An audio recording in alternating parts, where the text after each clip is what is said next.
महिलाओं को जगाना चाहते हैं कि भाई अगर आपको बिज़नेस करना है तो बिज़नेस के लिए ज़रूरी क्या है, आप कैसे करें और आपको बिज़नेस सोशल के माध्यम से कैसे करना है उसके बारे में जानकारी दी है। और गवर्नमेंट की आई हुई जो स्कीमें हैं, जैसे बीएमसी की स्कीम है, गवर्नमेंट की स्कीमें हैं जो हमारी महिलाओं को पता नहीं है कि भाई गवर्नमेंट ने प्रधानमंत्री योजना से कई ऐसे योजनाएं हैं ये जिसके बारे में हमें नॉलेज नहीं है, तो हम वो नॉलेज वहाँ तक पहुँचाना चाहते हैं और उसमें उनकी सपोर्ट करना चाहते हैं ताकि वो नॉलेज जानकर डॉक्यूमेंटेशन पूरे करके अपने उद्योग आधार कार्ड बना के ये गवर्नमेंट से लोन लेके अपना एक बिज़नेस कारोबार चला सके और आगे बढ़ सके।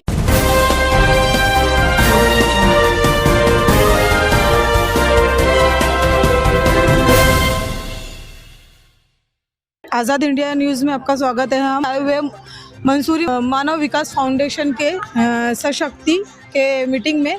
यहाँ पे हम बात करेंगे जनाब इमरान भाई से कि आप यहाँ पे जो मीटिंग हुई है, जो ये फंक्शन हुआ, आपने किस वजह से और किस पर्पस के तहत आपने ऑर्गेनाइज़ किया है, आप डिटेल वगैरह बताइए थोड़ा। जी, मंसूरी मानव विकास फाउंडेशन के माध्यम से और सशक्ति जो ट्रस्ट है ये बहुत अच्छा काम कर रही है महिलाओं के लिए फील्ड में। वो महिलाओं को एक जागरूक लाना चाहती है महिलाओं के अंदर में कि बहुत सारी महिलाएं हैं जो घर बैठी है मगर कुछ करना चाहती है, जिनको सही दिशा और मार्गदर्शन कोई कर नहीं रहा है। तो आज हम लोग ये मीटिंग के और ये सेमिनार के माध्यम से हम ये महिलाओं को जगाना चाहते हैं कि भाई अगर आपको बिज़नेस करना है तो बिज़नेस के लिए ज़रूरी क्या है, आप कैसे करें, आप जहाँ रहते हैं आपका इन्वायरमेंट आप कैसे क्लीन और नीट रखें, साफ़ रखें और आपको बिज़नेस सोशल के माध्यम से कैसे करना है उसके बारे में जानकारी दी है। और गवर्नमेंट की आई हुई जो स्कीमें हैं, जैसे बीएमसी की स्कीम है, गवर्नमेंट की स्कीमें हैं जो हमारी महिलाओं को पता नहीं है कि भाई गवर्नमेंट ने प्रधानमंत्री योजना से कई ऐसे योजनाएं हैं ये जिसके बारे में हमें नॉलेज नहीं है, तो हम वो नॉलेज वहाँ तक पहुँचाना चाहते हैं और उसमें उनकी सपोर्ट करना चाहते हैं ताकि वो नॉलेज जानकर डॉक्यूमेंटेशन पूरे करके अपने उद्योग आधार कार्ड बना के ये गवर्नमेंट से लोन लेके अपना एक बिज़नेस कारोबार चला सके और आगे बढ़ सके। यही हमारी सोच है कि हमारी शक्ति जो है वो एक नारी शक्ति बनकर उभरे और आगे बढ़े। हमारे दर्शकों को बताना चाहेंगे कि आपकी जो ये फाउंडेशन है किन किन टॉपिक्स के ऊपर काम करती है। जी, हमारा पूरे महाराष्ट्र में मेडिकल कैंप्स होते हैं, हम लोग हार्ट और कैंसर के ऊपर काम कर रहे हैं, एजुकेशन के ऊपर काम कर रहे हैं और इस वक्त हमारा गोवंडी जितने स्लम एरिया है वहाँ पे हमारा स्किल डेवलपमेंट का प्रोग्राम चल रहा है जिसमें हम बच्चों को ब्यूटिशियन का कोर्स करवा रहे हैं, टेलरिंग का कोर्स करवा रहे हैं और उनको कोर्स करवा के सर्टिफिकेट दे के उनको एक जॉब प्रोवाइड कर रहे हैं ताकि वो एक अच्छे जॉब से लगे और कुछ सीख कर कुछ आगे बढ़ सके। सर, ये जो ये आप चीज़ें सिखाते हैं वो फ्री ऑफ कॉस्ट होती है या कुछ पेमेंट आप लेते हो, या और ये सीखने के बाद आप उनको एम्प्लॉयमेंट वगैरह प्रोवाइड करते हो? जी, ये सिखाने के बाद हमको एम्प्लॉयमेंट वगैरह प्रोवाइड करते हैं और हम कोर्स मोस्टली जो है फ्री कोर्स रखे हैं हम, और जहाँ 10,000 रुपया चार्ज लगता है वो हमारी फाउंडेशन के माध्यम से 200-500 रुपये में हम वो कोर्स करवाने की कोशिश करते हैं। नमस्ते, मेरा नाम चंद्रकांत आहिरे है। मैं learning links foundation new Delhi इस ऑर्गेनाइजेशन की तरफ से हूँ। हम ऑल ओवर इंडिया में सशक्ति एक प्रोग्राम रन कर रहे हैं जो महिलाओं को एंटरप्रेन्योर बनाने की तरफ एक हमारी पहल है। इसमें हमारे मास्टर कार्ड की तरफ से हमें सपोर्ट किया जा रहा है जिसमें learning links foundation all over India में इम्प्लीमेंटेशन प्रोसेस करती है। हमारा मोटिव यही है कि एक घरेलू महिला से लेके तो एक बिजनेस वुमन तक की महिला, सब महिलाएं सेम लेवल पे आना चाहिए और सबको एक प्लेटफॉर्म मिलना चाहिए कि वो अपना बिजनेस डेवलप कर सके। क्योंकि अब हम देखते हैं, हम तीनों तरीके से उन्हें मोबिलाइज करते हैं, उन्हें ट्रेन करते हैं कि डिजिटल प्लेटफॉर्म पे वो अपना बिजनेस प्रमोट कर सके और ओरली 1-to-1 भी उनमें कौन सी क्वालिटीज़ होनी चाहिए कि वो अपना बिजनेस बढ़ा सकते हैं, इस बारे में हम उन्हें ट्रेन करते हैं। और हमारा मोटिव यही है कि हम ज़्यादा से ज़्यादा महिला एंटरप्रेन्योर्स बनाए और महिलाओं को सशक्त बनाएं, जाके वो आगे जाके इंडिया के डेवलपमेंट में भी अपना योगदान दे सकते हैं। सर, आपने इस फाउंडेशन के जो सर है, तो इनकी जितनी भी लेडीज़ जिससे इनसे जो फाउंडेशन से जुड़ी हुई लेडीज़ है, तो उनके अंदर आपने क्या देखा कि आप जो समझाए हो तो आपको इंस्पिरेशन क्या मिली है कि वो लोग क्या कर सकते हैं? इंस्पिरेशन इनमें से लेने की बात यह है कि जैसा हमने अभी देख रहे हैं कि आज आपका बड़ा दिन भी है और महाशिवरात्रि भी है, बट इतने इंपॉर्टेंट फेस्टिवल्स के वो होने की वजह से वो बगैर भी वो यहाँ तक पहुँचे हैं। उन्हें लगा कि हमें यहाँ पे कुछ इन्फॉर्मेशन मिल रही है जिससे हम हमारा बिजनेस डेवलप कर सकते हैं। तो इनमें एक देखने वाली बात हमें ये अच्छी लगी कि ये सब काम छोड़ के यहाँ पे बैठे हैं 2-3 घंटे से। इनमें यही एक मोटिवेशनल बात है कि इन्हें कुछ करना है और अपने फैमिली को अच्छा खासा सपोर्ट देना है। यहाँ 5 साल से मंसूरी फाउंडेशन संस्था चलाते हैं और यहाँ महिलाओं के लिए, बच्चों के लिए, हेल्थ के लिए, एजुकेशन के लिए काम करते हैं। 5-6 साल से यहाँ अच्छा काम करते हैं। तो यहाँ हमारे सब HDL कंपाउंड कुर्ला प्रीमियर के यहाँ जो अच्छा काम करते हैं उसके लिए हम यहाँ सपोर्ट करने उनको हर बार आते हैं। और हम हर बार उनको मदद करने की कोशिश करते हैं, अच्छा काम। मंसूरी मानव विकास फाउंडेशन को पैगाम क्या देना चाहोगे और इनको क्या बोलना चाहोगे? जो कुर्ला प्रीमियर में जो अभी है वसात है HDL कंपाउंड, यहाँ SRA के लोग आते हैं, तो यहाँ गरीब लोग जा रहे हैं, तो उनको मैं इनका कहना है कि यहाँ महिलाओं के लिए, बच्चों के लिए वो काम करते ही है 6-7 साल से, लेकिन आगे भी ध्यान रखे और ये लोगों को सेवा करते रहे। ऐसे ही अधिकारों को लाके हर डिपार्टमेंट के यहाँ हमारे लोगों को जानकारी दे, ये मैं ऐसे मंसूरी फाउंडेशन को विनती करता हूँ। तो दर्शकों, आपने देखा हम मंसूरी मानव विकास फाउंडेशन के जो शक्ति में कार्यक्रम में आए हुए हैं, जो शिक्षण, आरोग्य, महिला सशक्तिकरण और वस्ती संगठन से काम करता है। यहाँ पे जो फंक्शन हुआ है, हमने जो लेडीज़ को ये मोटिवेशंस दे रहे हैं, उनको आगे बढ़ाने के लिए जो काम कर रहे हैं, तो आपने ये सब देख। काम कर भाई, आप बैठिए। हेलो सबको, मेरा नमस्ते। मेरा नाम चंद्रकांत अहिरे है। मैं learning links foundation new Delhi इस ऑर्गेनाइजेशन की तरफ से हूँ। हम यहाँ पे आज जो प्रोग्राम ऑर्गेनाइज किया है मंसूरी फाउंडेशन ने, उनको बहुत बहुत थैंक यू बोलना चाहता हूँ कि उन्होंने महिलाओं के लिए अच्छा एक प्रोग्राम ऑर्गेनाइज किया है। तो बेसिकली लर्निंग लिंक्स फाउंडेशन ये न्यू दिल्ली बेस्ड ऑर्गेनाइजेशन है जो ऑल ओवर इंडिया में महिलाओं के सक्षमीकरण के ऊपर काम करती है। हम इंडिया में 7 स्टेट में काम करते हैं, जिसमें महाराष्ट्र है, छत्तीसगढ़ है, यूपी है, दिल्ली है, गुजरात है और राजस्थान है। तो ये सभी जगह पे हमारा सशक्ति ये प्रोग्राम रन किया जा रहा है। सशक्ति प्रोग्राम का मेन मोटिव ये है कि जो महिलाएं बिजनेस कर रही है या फिर जो महिलाएं बिजनेस करना चाहती है, उनको सक्षम बनाना। क्योंकि हमें बिजनेस करना तो पता है, बिजनेस क्या होता है, कैसा करना है, क्या बिजनेस करना है, ये सब आइडिया होती है, बट उसे डेवलप कैसा किया जाता है, उसके लिए कौन सी चीज़ें इम्पोर्टेंस है, वो हमें इसमें देखना है। हमारा 3 टॉपिक्स के ऊपर बेसिकली ट्रेनिंग प्रोग्राम रन होता है, जिसमें फर्स्ट है financial literacy. Financial literacy means आर्थिक साक्षरता, कि अगर हम पैसा के बारे में देखते तो हमें पैसा पता है, बट पैसे का मैनेजमेंट कैसा करना है, पैसे का हमें संभालना कैसा है, पैसा बढ़ाना कैसा है। अगर पैसा ही नहीं बढ़ेगा तो हमारा बिजनेस करके कुछ फ़ायदा नहीं है। अभी हम पहले से मैडम ने बोला है, हम भी सुन रहे हैं कि बिजनेस करने के लिए लोन लेना पड़ता है, पैसे की ज़रूरत होती है। बट अगर वही पैसा अगर हम हमारे खुद के सहकार्य से, हमारे खुद के सहयोग से अगर हम जमा करें, सेविंग बढ़ाए हमारा, तो हमें कहीं से भी लोन लेने की ज़रूरत नहीं पड़ेगी। बट वो सेविंग कैसे बढ़ सकती है, वो भी हमें सोचना होगा। उसके बाद में इन्वेस्टमेंट कहाँ करना है, गवर्नमेंट की कौन सी स्कीम्स है जो स्पेसिफिकली जो उद्योजक है, जो स्मॉल एंटरप्रेनर्स है, उनके लिए बनाई गई है, उसकी भी इंफॉर्मेशन हमें होना ज़रूरी है। हम सिर्फ सुनते हैं, हाँ गवर्नमेंट की बहुत सी स्कीम्स है, बट कौन सी स्कीम हमें मिलनी चाहिए, किस में हमें रजिस्टर करना है, वो हमें आइडिया नहीं होती है। तो ये हम उस टॉपिक्स में हम बताते हैं। उसके बाद में डिजिटल लिटरेसी टॉपिक्स है, जिसमें हम बताते हैं कि अभी हमने देखा है बिजनेस हम करते हैं, हमारा शॉप होता है, हम कहीं स्टॉल लगाते हैं, किसी के पास गाड़ी होता है, तो हम फेस टू फेस बिजनेसेस वगैरह करते हैं। बट जब कोविड आया, कोविड के सिचुएशन में हमने सबने देखा कि ज़्यादा सब बिजनेसेस बंद हो गए हैं। सिर्फ कौन से बिजनेस ग्रो हुए इस सिचुएशन में, जो बिजनेसेस ऑनलाइन प्लेटफॉर्म पर थे। तो ऐसा तो नहीं है कि ऑनलाइन प्लेटफॉर्म पर बिजनेस करना कोई एक बड़ी बात है या फिर हर कोई कर नहीं सकता है। ऑनलाइन प्लेटफॉर्म सबके लिए ओपन प्लेटफॉर्म है। ऐसा नहीं है कि जो पढ़ा लिखा है, जिसको ऑनलाइन बहुत ज़्यादा अच्छी तरीके से नॉलेज है, वही बिजनेस कर सकता है। अभी आप सभी लोग व्हाट्सअप वगैरह यूज़ करते हो, फेसबुक यूज़ करते हो, यूट्यूब यूज़ करते हो, उसका यूज़ आप आपका बिजनेस बढ़ाने के लिए भी कर सकते हो। बट हम उसकी तरफ कभी सोचते ही नहीं है। हम सिर्फ हमारे एंटरटेनमेंट के लिए सोशल मीडिया यूज़ करते हैं। उसके बाद में जो मनी मैनेजमेंट ऐप्स वगैरह है, जैसा फ़ोनपे है, पेटीएम है, इसके बारे में भी हमें सीखना बहुत ज़रूरी है। क्योंकि अभी हम सुनते हैं कि हमें डिजिटल इंडिया बनाना है, डिजिटलाइजेशन की तरफ जाना है, कैशलेस की तरफ हमें जाना है। तो हम कैशलेस की तरफ कैसे जाएंगे? जब हम ऑनलाइन प्लेटफॉर्म पे हमारा ट्रांजैक्शन करना सीखेंगे, पैसा ट्रांसफ़र कैसे किया जाता है, रिसीव कैसे किया जाता है, स्टेटमेंट कैसा निकालना है, वो जब तक हमें नहीं आएगा तब तक हम कैशलेस व्यवहार नहीं कर सकेंगे। तो हमें वो उसमें पढ़ना है। उसके बाद में एंटरप्रेन्योरशिप डेवलपमेंट, इसमें जो मेजर टॉपिक्स आता है कि एक एंटरप्रेनर कैसा होना चाहिए। एंटरप्रेनर्स मीन्स उद्योजिका, जो बिजनेस करते हैं वो। उनके पास कौन सी क्वालिटियाँ होनी चाहिए, उनके पास कैसी पर्सनैलिटियाँ होनी चाहिए, उनका कम्युनिकेशन कैसा होना चाहिए, मार्केटिंग्स के लिए कौन सी चीज़ें इंपॉर्टेंस है, ये हमें उसमें आना चाहिए। सिर्फ खुद के लिए नहीं, तो हमारा बिजनेस भी कैसा होना चाहिए।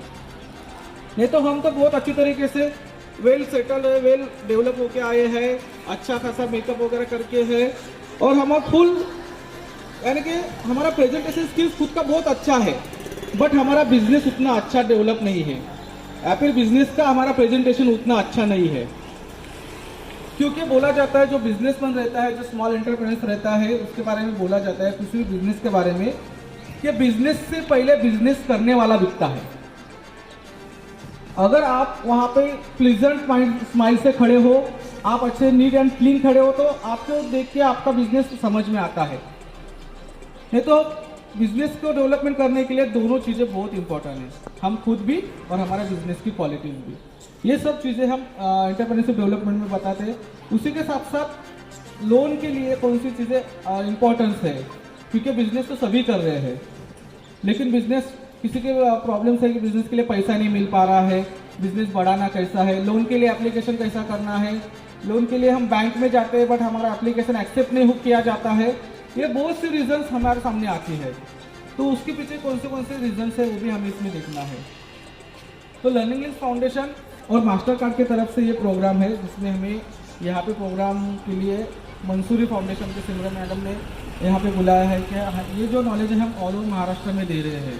तो उन्होंने रिक्वेस्ट किया था कि हमारे महिलाओं को भी ये नॉलेज देना बहुत ज़रूरी है, क्योंकि हमारे तरफ भी बहुत सी बिजनेस वुमेंस है, बट उनका डेवलपमेंट कैसा हो सकता है, कौन सी चीज़ें इंपॉर्टेंस है, वो हमें सीखना है। तो इसमें आज का जो प्रोग्राम है बेसिकली जैसा आपको क्या मैसेज आया है, आप क्या सोच के आए हैं, वो डिस्कस करने से अच्छा है कि हम आपको क्या देने वाले हैं वो डायरेक्टली हम बता देते हैं। क्योंकि देखिए यहाँ पे किसी को भी फाइनेंशियली सपोर्ट्स वगैरह के बारे में नहीं बताया जाएगा। नहीं तो सोच के आते हैं कि चलो एक प्रोग्राम है, वहाँ पे गवर्नमेंट स्कीम्स के बारे में बताया जाने वाला है, ताकि यानी कि हमें वहाँ पे गवर्नमेंट स्कीम भी मिलेंगी, यानी कि हमें फाइनेंशियली सपोर्ट मिलेगा। ये सिर्फ आपको एक नॉलेज गेन करने के लिए ये प्रोग्राम रखा गया है, ना इसमें किसी फाइनेंशियल ऑर्गेनाइजेशन का हाथ है या ना किसी बैंक की तरफ से है। ये मंसूरी फाउंडेशन एक एनजीओ है और लर्निंग लिंक्स फाउंडेशन ये भी एक एनजीओ है, दोनों के कोलैबोरेशन से ये प्रोग्राम रन किया जा रहा है। तो इसमें हम जो ट्रेनिंग्स वगैरह लेते हैं उन्हें सर्टिफिकेशन भी करते हैं, जो लास्ट में आपको मंसूरी फाउंडेशन की तरफ से और लर्निंग लिंक्स की तरफ से सर्टिफिकेशन प्रोवाइड किया जाएगा। और बाकी जो आज नॉलेज आपको मिलने वाला है उसे सिर्फ आप तक सीमित ना रखते हुए आपको ये बाकी महिलाओं को भी बताना है। ओके, तो हम स्टार्ट करें। ओके, तो हम फाइनेंशियल लिटरेसी, जैसा मैंने बताया फर्स्ट टॉपिक हमारा फाइनेंशियल लिटरेसी है, उसे स्टार्ट करते हैं।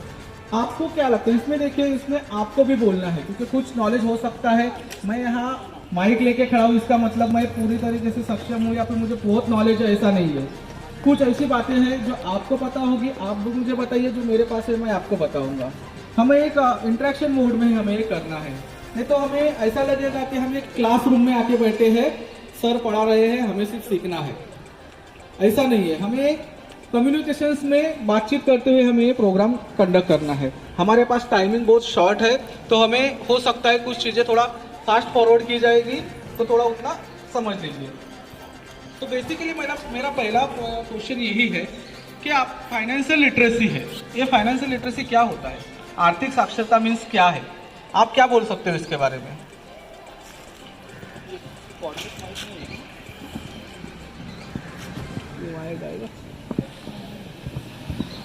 क्या लगता है आपको? क्या है फाइनेंशियल लिटरेसी? क्या है? कोई बोलना चाहेगा? आर्थिक साक्षरता नहीं आइडिया? No idea. आपको पता है लेकिन आपको बोलना नहीं है।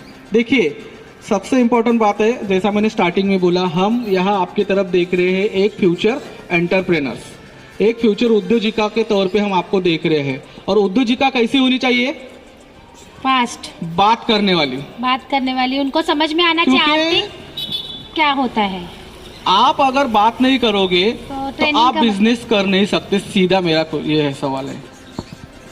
क्योंकि जो बिजनेस वूमन रहती है, बिजनेसमैन रहते हैं, उन्हें जब तक वो हमारा अपना प्रोडक्ट लोगों तक बेचेंगे नहीं, लोगों को बताएंगे नहीं हमारा क्या प्रोग्राम है, हमारा क्या प्रोडक्ट है, हमारा क्या बिजनेस है, तब तक कस्टमर आपके तरफ नहीं आएंगे। वो एक मराठी में ये है, आई थिंक मराठी थोड़ा समझता है। ओके, मराठी में एक मन बोलते हैं उसको, वो एक है, उसको मैं ट्राई करता हूँ हिंदी में बोलने का कि देखिए, जो बोलता है उसकी मिट्टी भी बिकती है, बट जो नहीं बोलता है ना उसका सोना भी नहीं बिकता है। यही बात जो है ये सभी उद्योजिका के लिए लागू होता है। जब तक अगर आप अपना बिजनेस बताओगे नहीं लोगों को, और कब बताओगे, जब आप लोगों में बात करना सीखोगे। यहाँ तो सब अपने लोग हैं, आप सब एक दूसरे से मिलते हो डेली, तो उनके सामने बोलने में क्या प्रॉब्लम है। बिजनेस वूमन को बिजनेस बोलते अपने आजू बाजू से स्टार्ट करना होता है। हम डायरेक्टली बड़ा शॉप डाल के तो नहीं बैठ सकते, हम सब मिडिल क्लास फैमिली से है, हमें बिजनेस छोटे तरीके से स्टार्ट करना है और लार्जर लेवल पे लेके जाना है। तो इसलिए हर किसी को बोलना जरूरी है। और कोई बोलेगा, जो सवाल कर रहे हैं उसका जवाब दोगे? तो किसी की आवाज ही नहीं आ रही है, इसका मतलब आप लोग बिजनेस नहीं करना चाहते हो। क्योंकि बिजनेस करना इसका मतलब बोलना पड़ेगा। आपको अगर मिट्टी बेचना है तो मिट्टी बेचने का, बिजनेस के बारे में, फाइनेंशियल लिटरेसी के बारे में। एक्चुअली कभी कभी ऐसा होता है कि जो सर कहते हैं उसकी मीनिंग ही नहीं पता रहता है, तो हम आगे क्या बोलेंगे, ऐसा भी होता है। अभी जितनी भी लेडीज लोग बैठी है उनको अभी कोई बोलेगा तो पता चलेगा कि उसका जॉब ये है, आप जो बोल रहे हैं वो उसका जॉब तो मतलब जॉब है लेकिन बोलना नहीं चाहते हैं। तो जो बिजनेस है वो बढ़ाने के लिए वो बोल रहे हैं। अभी एक्चुअली मेरा बिजनेस पहला गवर्नमेंट के इससे, मतलब मैं स्कूलों में खाना वगैरह पहुंचाती हूँ, लेकिन मुझे वो कैसा है, समाज सेवा वगैरह अभी मेरे लिए खुद के लिए भी कुछ काम करना ज़रूरी है, क्योंकि मेरे घर में भी आर्थिक आमदनी आने लगेगी। तो मैंने अभी फिलहाल 6 महीना का एक बिजनेस स्टार्ट किया है। लड्डू है, जो कुरमुरे का लड्डू है, राजगिरे का लड्डू है, चिक्की है, ऐसे सब जो प्रोडक्ट है वो मैं बनाती हूँ। लेकिन मेरे अभी ऐसा प्रॉब्लम है कि मैं बेचूँ तो बेचूँ कहाँ। अभी मैंने जो अभी तिलगुल का संक्रांत का लड्डू था उसमें हमने इन्वेस्टमेंट किया और वो लड्डू बेचना भी दिया, लेकिन कैसा है, नए होने से हमको इतना अनुभव नहीं था तो हम उसमें लॉस हो गए। मतलब कितना लोगों को जितना हमारे पास जितना पैसा था वो हमने बेचा भी, और ज़्यादा करके जो बना रही थी लेडीज़ उनको ही सब पैसा दे दिया। तो हमारे पास हमने जब भी हिसाब किया तो घर में से ही घुस गया। तो तभी भी मैं तो हार नहीं मानी हूँ, फिर भी तो मतलब हाथ पैर मार रही हूँ, लेकिन अभी उसमें कितना सक्सेस होएगा ये मुझे तो मालूम नहीं, लेकिन मैं बंद तो नहीं करी हूँ। अभी 15 दिन से मेरा कुछ ठंडा चल रहा है, लेकिन मैंने फिर से दूसरी चिक्की ट्राई किया है। अभी वो आज मार्केट में लेके गए थे, लेकिन क्या होता है, कैसा बेचना है, कितने पैसे में बेचना है। अगर हम जाते हैं, समझो 11 रुपया अगर है किसी का भाव, 110 रुपया है, तो हमसे वो लोग 10 रुपये में 100 रुपये में मांगते हैं, क्योंकि हमको उसका नॉलेज नहीं है। हमको नॉलेज कहाँ से आएगा, अभी हमको कोई सिखाएगा तो नॉलेज आएगा। हम अगर नॉलेज ही नहीं ले रहे, डायरेक्ट उतर रहे, तो भी प्रॉब्लम होता है।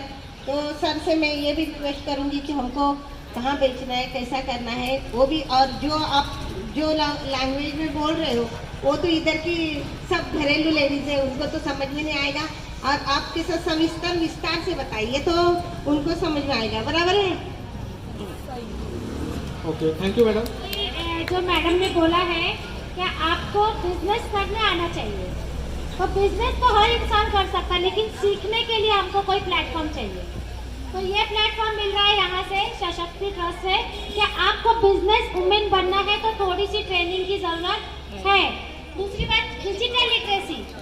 हम लोग बहुत स्मार्ट होने के बाद में कि आज स्मार्ट नहीं है, फ़ोन ले लिए स्मार्ट, लेकिन हम लोग उससे अब काम नहीं कर रहे। कोई बिजनेस करता है क्या फ़ोन से? कोई ब्यूटिशियन चला रहे तो अपने सारे स्टेटस डालते हैं क्या? फेसबुक पर डालते हो, इंस्टा डालते हो। तो फाइनेंशियली हम लोगों को अगर स्ट्रांग होना है तो हम लोग पहले स्मार्ट बनना सीखेंगे।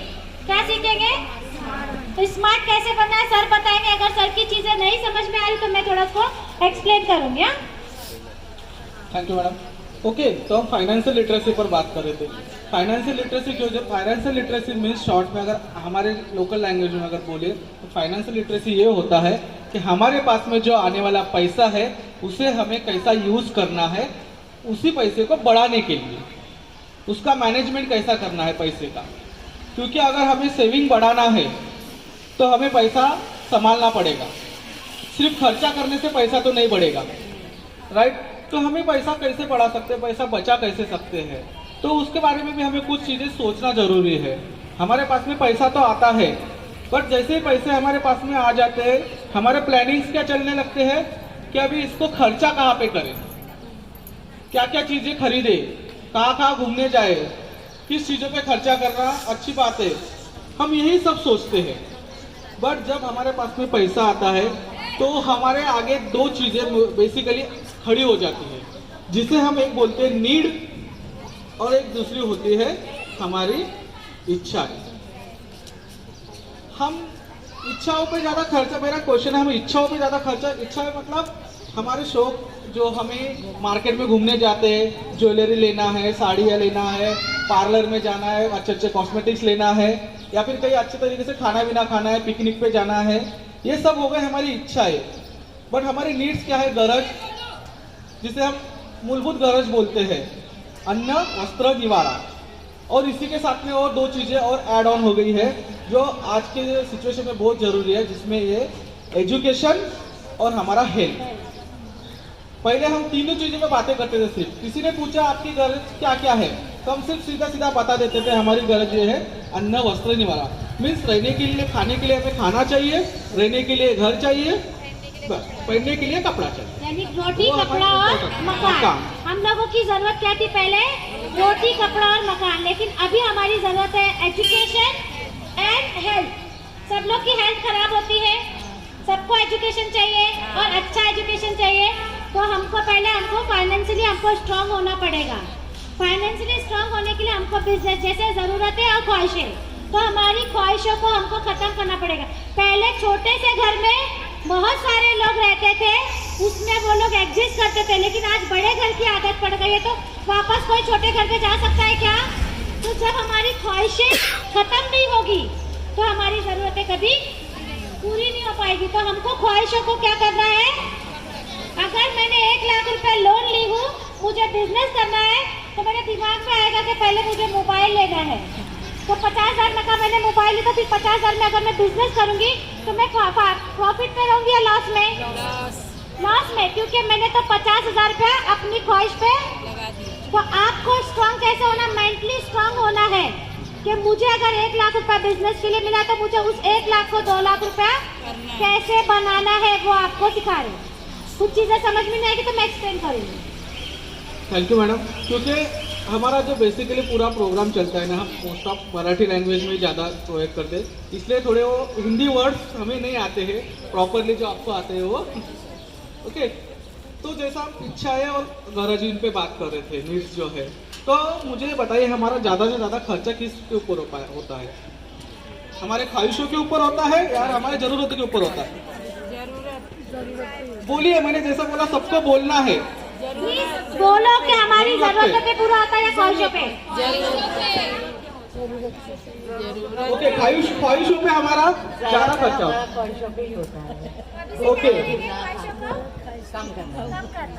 बहुत अच्छा लगा आपने बोला, क्योंकि बोलने में झिझको मत, अपना ये क्या बोलते हैं उसको, ऐसा मत समझो कि मैं कुछ बोलूंगी तो गलत बोल दूंगी, आगे वालों को क्या लगेगा, सर मुझे चिल्लाएंगे, ऐसा कुछ भी नहीं है।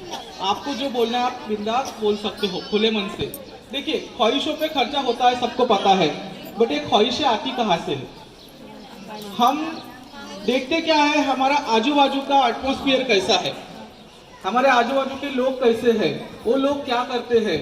फॉर एग्जाम्पल अगर हम देखें तो अगर हमारे फैमिली में अभी शादी है या फिर एरिया में लोकेशन में शादियाँ हैं, तो एक महीने में 1-2 शादियाँ तो होती है, मिनिमम 3 शादियाँ पकड़ लें, ओके। और हमें हर शादी का इन्विटेशन मिलता है। अगर एक शादी के लिए जाना है तो हम क्या तैयारियाँ करते हैं, क्या क्या प्रिपरेशंस करते हैं? अच्छी अच्छी साड़ियाँ खरीदते हैं, ज्वेलरीज खरीदते हैं, कॉस्मेटिक्स वगैरह खरीदते हैं, क्योंकि शादी में सबसे अच्छी मैं देखनी चाहिए। ओके, ये हो गया एक शादी के लिए। अगर सेम कुछ दिनों बाद दूसरी शादी है, उस वक्त में भी हम सेम प्रोसेस फॉलो करते हैं। फिर से नए कपड़े लेना है, फिर से नए ज्वेलरीज लेना है। ऐसा 2-3 शादियों में हम कंटिन्यूसली खर्चा कर देते हैं। मुझे एक बताइए, अभी ये जरूरत है क्या? क्यों हम एक बार एक ज्वेलरी लिया है, साड़ी लिया है अच्छी तरीके से, चलो 2-3 हज़ार का एक नया साड़ी खरीद लिया है, उसी साड़ी में हम 2-3 शादियाँ अटेंड नहीं कर सकते? कर सकते हैं, बट हम क्या करते हैं? नहीं करते हैं। क्यों? मेरे फ्रेंड क्या बोलेंगी, मेरे बाजू वाले क्या बोलेंगे, इनके पास में एक ही साड़ी है क्या? बार बार जिस भी प्रोग्राम में देखो, उसी प्रोग्राम में वो एक ही साड़ियाँ पहन के आते हैं, एक ही ज्वेलरी पहन के आते हैं। देखिए, बोला जाता है कि हम दूसरों को खुश करने के लिए हमारा फाइनेंशियल कंडीशन नहीं देखते हैं, या फिर हम दूसरे को देखते हैं कि मेरी फ्रेंड्स हर शादी के लिए नई साड़ी खरीद रही है, मेरे बाजू वाले हर शादी के लिए नए ज्वेलरी खरीद रहे हैं, तो मैं भी क्यों ना खरीदूं, ये हम सोचते हैं। बट जब हम ये सोचते हैं ना, तो एक और बात सोचना जरूरी है कि जो ये बार बार खरीदारी कर रहे हैं, उनका फैमिली इनकम क्या है, उनके घर में कितना पैसा आ रहा है और हमारे घर में कितना पैसा आ रहा है। हो सकता है उनके घर में 50,000 रुपये आना चाहिए, हमारे पास में जो पैसा बचता है, बेसिकली जो हाउस वाइफ रहती है, वो पैसा जो बचता है वो कहाँ रखते हो? बैंक में रखते हैं, कोई नहीं रखता, और डब्बे में रखते हैं, साड़ियों में रखते हैं, ज्यादा से ज्यादा कैश हम घर में रखते हैं। बट ये कितना अच्छा है हमारे लिए, कितना बेनिफिशियल है। पहला मैं ना मिर्ची के बुके के डब्बे में रखती थी, वहाँ कोई हाथ नहीं डालेगा। न्यू आइडिया पता चले, मिर्ची खीस में, अरे कोई हाथ ही नहीं डालेगा। वहाँ कोई नहीं जाएगा। बट आप तो डालोगे? वहाँ मुझे पता है ना कितना नीचे जाना है, कितना ऊपर से निकालना है। ओके, बट ये सब चीजें हैं, मिर्ची के डब्बे में रखना, आपके साड़ियों में रखना, घर में रखना, पेटियों में रखना, ये कितना सेफ है? नहीं, क्योंकि जब नोटबंदी हुआ था तब हम सबको पता चला कि पैसा छुपा के रखने का क्या हमें नुकसान हुआ।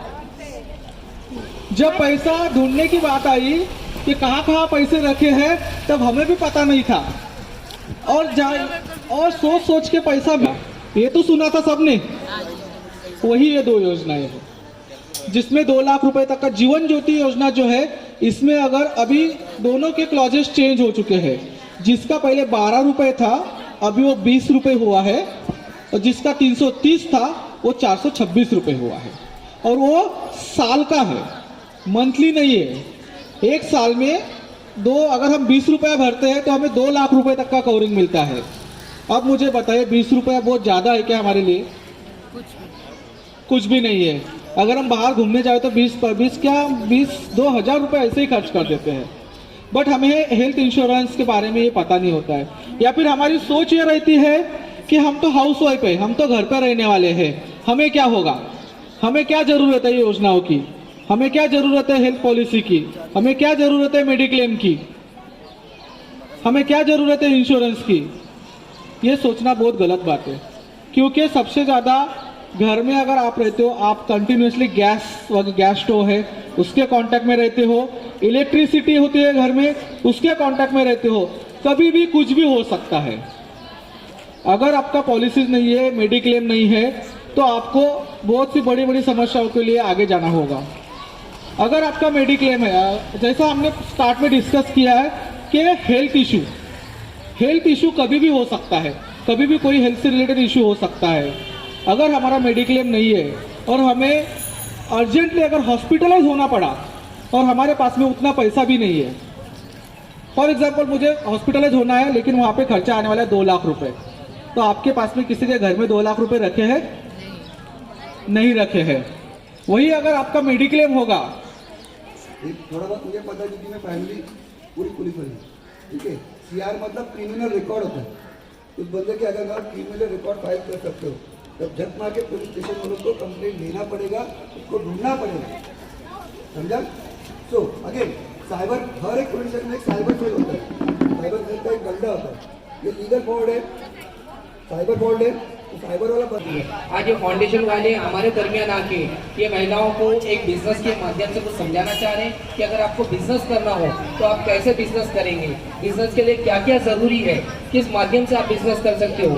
उन्होंने आपको सोशल मीडिया का भी माध्यम बताया, यूट्यूब का माध्यम बताया कि भाई किस तरह से आप अपने कारोबार को बढ़ा सकते हो। और कारोबार के लिए लगने वाली ज़रूरत की चीज़ जो जैसे लोन हो गए तो कहाँ से लोन लें, कैसे लोन लें, उसके लिए ज़रूरी डॉक्यूमेंट्स क्या रेडी करें, आज उसी के लिए हमने यहाँ तैयारी की है। उद्योग आधार कार्ड हम बना रहे हैं जिससे जो महिलाओं को कुछ बिजनेस करना हो तो उसके लिए गवर्नमेंट से बीएमसी से लोन्स वगैरह मिलते हैं, तो उसकी कैसी सुविधा है क्या है ये बार बार आपको आके मार्गदर्शन करते हैं। ये आपके लिए वक्त निकाल के आते हैं ताकि आप लोगों को कुछ बता सके, आप लोगों को कुछ समझा सके कि भाई आपको करना तो है मगर कैसे करना वो आपको नहीं पता है। अब मेरे यहाँ नज़र में यहाँ पे कुछ लेडीज़ ऐसी बैठी है जो अच्छा बिजनेस करती है, जैसे हमारे मलिका आपा आई भी हैं, यहाँ पे कहने का मतलब मुन्नी मैडम बैठे हुए हैं और भी लोग हैं जो बहुत अच्छा खासी बिजनेस करते हैं। किसी का बुटीक सेंटर है, किसी का पार्लर्स है, तो उनको ये पता है। और मैडम बैठी है हमारे सामने किंदर मैडम, वो भी अच्छा खासा बिजनेस कर रही है, किचन चला रही है, स्कूलों में उनका खाना जाता है बाकायदा। तो इन्होंने बिजनेस को समझा है तो इन्होंने बिजनेस किया है, मगर हर लेडीज़ यहाँ पे नहीं समझती है कि बिजनेस करना कैसे और उसको शुरू कैसे करना है। इसी के लिए सशक्तिकरण हमेशा कोशिश करती है कि जो महिलाएं हैं हम उनको एक स्पीच देके, एक छोटा सेमिनार लेके उनको बिजनेस बताएं कि बिजनेस करना कैसे और बिजनेस के लिए ज़रूरी चीज़ें क्या है, और वो ज़रूरी चीज़ के लिए पूरा सपोर्ट वो कर रही है। बस सिर्फ आप लोगों को समझने की ज़रूरत है। और जिसको भी लगता है कि हमको कुछ बिजनेस करना है, आगे बढ़ना है, तो आप आगे बढ़ के आइए, आप ऑफिस में आइए, बैठिए, पूछिए कि भाई हमको बिजनेस करना है, हमको कारोबार करना है, उसके लिए क्या है। तो उसके लिए फाउंडेशन आपके सामने आएगी और वो आपकी हेल्प करेगी, जो ज़रूरी चीज़ें हैं वो उसके लिए आपकी मदद करेगी, मगर आपको निकल के आना है। कोई हाथ पकड़ के आपको नहीं करा सकता है। बस ये एक माध्यम है हमारा बताने का। मतलब ये है कि आज हम महिलाओं को, ये प्रोग्राम जो था ये महिलाओं के लिए था और महिलाओं को मजबूत करने के लिए था ये, ठीक है। और मैं समरी मैडम से निवेदन करूँगा वो 2 वर्ड कह के ख़त्म करें प्रोग्राम को। धन्यवाद। सबको समझ में आया सर चीज़? आज एक्चुअली अपना शबे मेराज है, सभी लोग रोज़ा रखे हैं और आज शिवरात्रि है तो सबको जाने की बहुत घाई है। तो मैं सबका शुक्रिया अदा करूंगी कि आप लोग यहाँ पर आए, अपने लिए आए हैं ना कि संस्था के लिए आए हैं। तो अगली बार हम लोग वापस से मिलेंगे, इससे बड़ा प्रोग्राम करेंगे और इससे बड़े तादाद में अपने साथ में लोगों को जोड़ेंगे। ठीक है, शुक्रिया।